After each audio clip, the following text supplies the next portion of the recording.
Olá, hoje o Almanac em Pauta traz um assunto aqui da nossa comunidade. Nós vamos falar um pouquinho mais sobre a atividade do taxista. E nós convidamos para vir essa noite aqui o presidente do Sindicato dos Taxistas de Porto Alegre, o senhor Luiz Nozari, que está presente aqui com a gente para conversar sobre isso, né, Luiz? Boa noite. Boa noite, agradeço o convite, porque sempre que temos essa oportunidade, nós temos muito a falar sobre a atividade de taxista, porque ela é inserida no contexto e as pessoas usam muito o táxi, cada vez estão usando mais, mas elas têm muitas dúvidas a respeito de tudo que se passa no táxi, até mesmo a respeito de tarifa, cobrança de pacote, transporte de deficiente, transporte de cão-guia. Nós temos tantos assuntos que são tratados em relação ao táxi, muitas vezes não são bem esclarecidos. Um programa como esse, com tempo, para que se possa falar, é muito importante para nós. Bom, eu vou tentar ver se a gente consegue ver toda essa nossa pauta. Se nós conseguimos a metade, a cabeça de ser, vamos marcar um outro. A gente vai marcar outro encontro. Mas, Luiz, assim, o taxista, ele tem muitos elogios, temos algumas críticas. Você sabe que é uma profissão complicada, porque às vezes vai a noite inteira, né? Mas, Jorge, são 10.200 taxistas só em Porto Alegre. Eles são aptos a exercer a função. Nós temos uma média de 2,5 motoristas por carro. São 4.000 táxis só em Porto Alegre. O índice de reclamação nosso é 0,00 alguma coisa, é 8 reclamações a cada 24 horas para um universo de 10 mil. É um índice que poderia orgulhar qualquer categoria, mas nós não estamos contentes. Nós achamos que o índice tem que ser o 0. Mas nós trabalhamos com situações extremas, as pessoas estão buscando socorro, as pessoas estão fugindo do assalto, as pessoas estão na rua e precisam de um táxi muitas vezes porque justamente está numa situação de dificuldade. Então, é normal que há algum desentendimento e as pessoas reclamam muitas vezes sem nenhuma procedência. Reclamam, por exemplo, que o carro não parou. O táxi não parou porque está buscando uma corrida. Chamado pelo telefone, pela rádio táxi, a pessoa não entende isso e acha que ele não quis atender. Muitas vezes reclamam porque cobrou a mais. Cobrou a mais porque está no horário da bandeira 2, a bandeira 2 é mais. É claro. Então, são reclamações assim, sem procedência. Dessas 8, 2 têm procedência. As outras são reclamações que é por desconhecimento da atividade.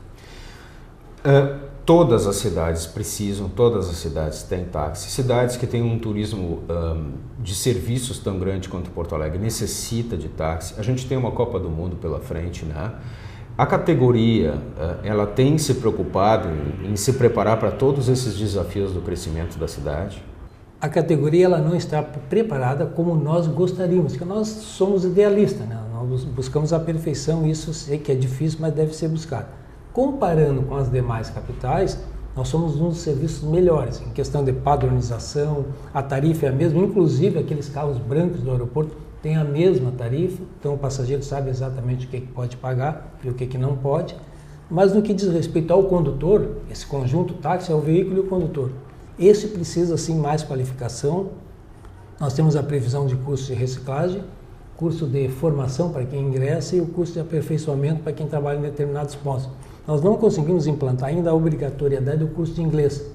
E quem em vista dessa Copa do Mundo, provavelmente as pessoas que virão aqui falarão a língua mãe da pátria deles e falarão inglês, que se tornou a língua universal. Nós temos muito poucos taxistas em Porto Alegre que falam fluentemente inglês. Essa é uma dificuldade que nós temos que enfrentar e eu só vejo uma forma de fazer isso, tornar obrigatório ou fazer uma barganha. Aquele que sabe falar bem inglês tem que ter um diferencial, ele tem que ser privilegiado. Esta é a maneira que nós vamos de fazer com que a categoria progrida, porque só apelar para a conscientização não adianta. Como o sistema capitalista ele é autônomo, ele sai de casa para ganhar, quando ele para, ele vê nisso um prejuízo. Então, para parar, ele tem que ser compensado. E o sindicato procura fazer isso até mesmo pagando para que ele pare e faça o seu curso, se aperfeiçoe e ganhe, por exemplo, um ponto melhor para trabalhar, ou um selo de qualidade. Todo táxi tem um ponto?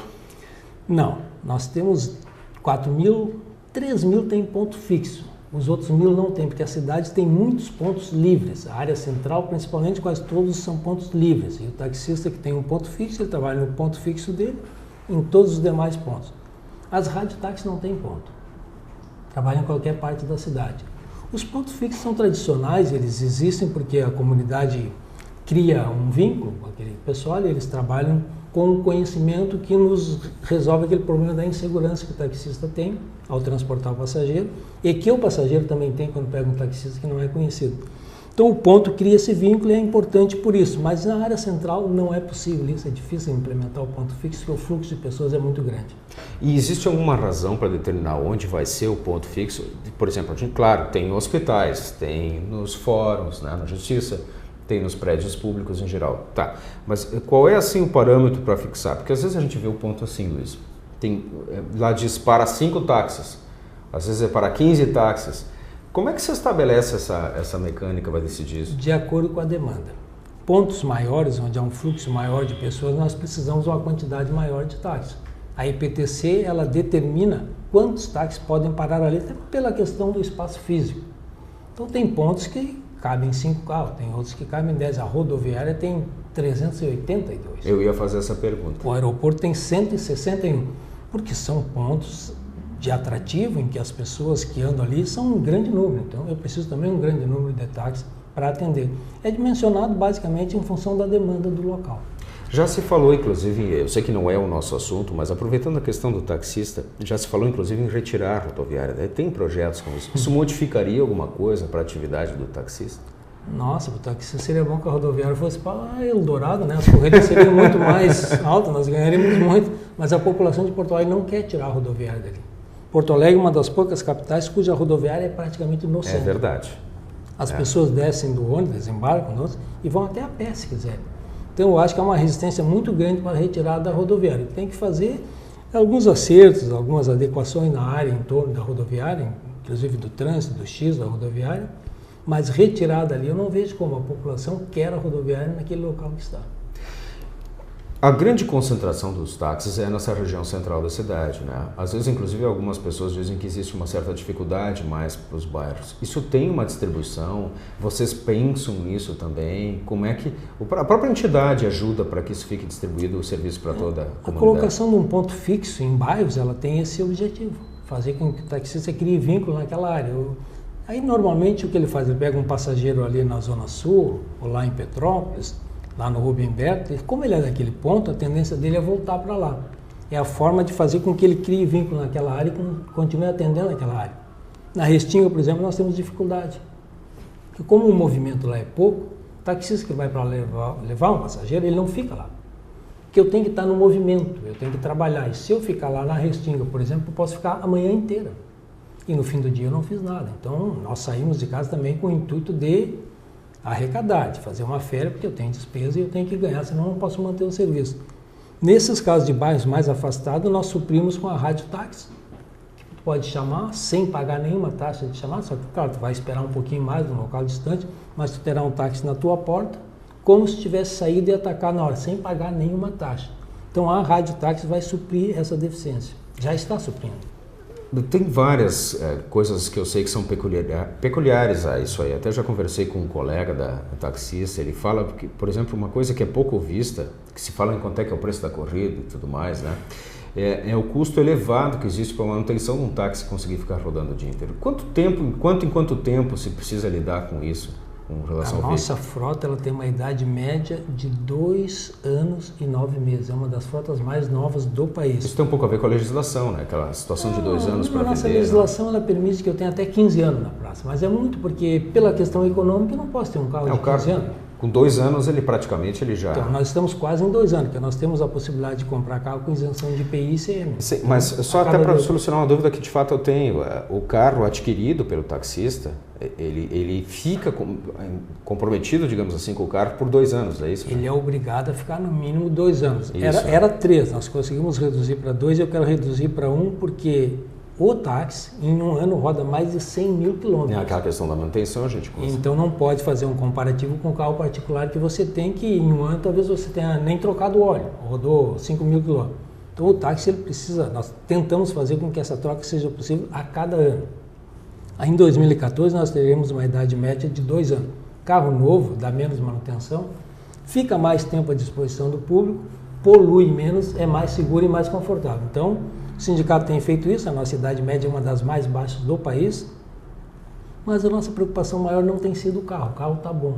Nossa preocupação maior é com o condutor, esse é mais difícil de renovar ele e reciclar. O carro eu troco, mas o condutor, esse é mais resistente porque O ser humano, ele é complicado. Mas claro, o prefixo é a hora, evidentemente, porque se são praticamente 3 taxistas por... Depende do turno também. Mas enfim, eu tendo o prefixo, eu chego em quem estava dirigindo, porque é importante ressaltar que quem tem o táxi, que é o proprietário, para colocar um motorista, ele tem que ir na IPTC, assinar um requerimento, colocando esse taxista a trabalhar, que para entrar na profissão tem que ter um curso de formação profissional, tem que ter a negativa de crimes estaduais e federais, e ele tem que ser avalizado pela IPTC para receber o carteirão. Caso contrário, ele não trabalha, ele só trabalha se estiver qualificado como tal e cadastrado na IPTC. E ele tem que fazer algum teste na IPTC? Ele tem que ter a carteira que conste ali que exerce atividade remunerada, essa carteira de motorista. Além disso, ele tem que ter o curso de formação profissional, onde ele tem que fazer o curso, tem que ser aprovado. E tem que ser um cidadão idôneo. Se eu tiver o prefixo, eu chego em quem fez a corrida. E aí, se ele agiu de forma equivocada, vou usar uma linguagem clara, ele está ralado. Ele vai pagar por isso. Agora, temos que verificar, às vezes não tem procedência a reclamação.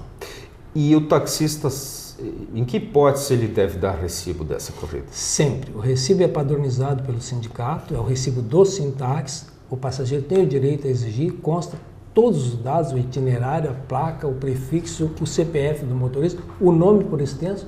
E se ele se negar, ok, não entre em atrito com ele, só memorize o prefixo, ligue para a IPTC, porque ele tem que ter, é lei, ele tem que fornecer o recibo. As pessoas não têm o hábito de pedir, mas deveriam pedir. Bom, mas é uma liberdade do consumidor, né?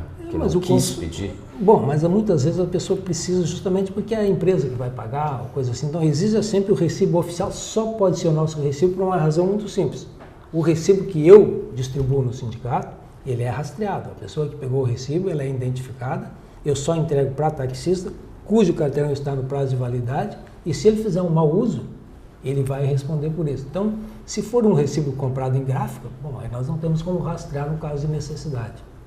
Mas aí se foi dado o recibo, nós ainda temos a denúncia do passageiro. Ou seja, de alguma forma você vai até lá. O recibo é uma prova a mais, mas se tiver o prefixo, não tem como ele se evadir, porque Porto Alegre não tem táxi clandestino, Porto Alegre não tem carro clonado. Se está trabalhando, é vermelho e verde, tem aquela faixa lateral que está na altura dos olhos. Além disso, tem o prefixo atrás, no teto. Outras cidades não tem, só tem escrito táxi, não tem número. Nós temos, justamente para facilitar a identificação. A pessoa não precisa entrar em atrito com o taxista. Teve algum problema, ou achou que teve? Anota o prefixo, que depois será esclarecido, e se houver necessidade, ele vai ser chamado e o taxista, sim. Uma semana antes, quando ele recebe a notificação, ele já está doente. Porque o táxi também tem valor em Porto Alegre, e ele não pode correr o risco de perder, se é o proprietário. Se é o auxiliar, ele não quer perder o serviço dele, porque ali é a profissão dele. Se ele for caçado do carteirão, ele perde o emprego. Eu vou aproveitar que a gente entrou nesse assunto para esse nosso tema mais recente e polêmico, que é essa situação que aconteceu. A gente falou de milícia dos taxistas e tudo mais.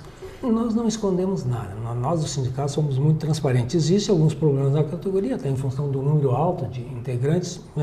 Milícia não existe. Agora, a categoria ela é unida e é desprotegida.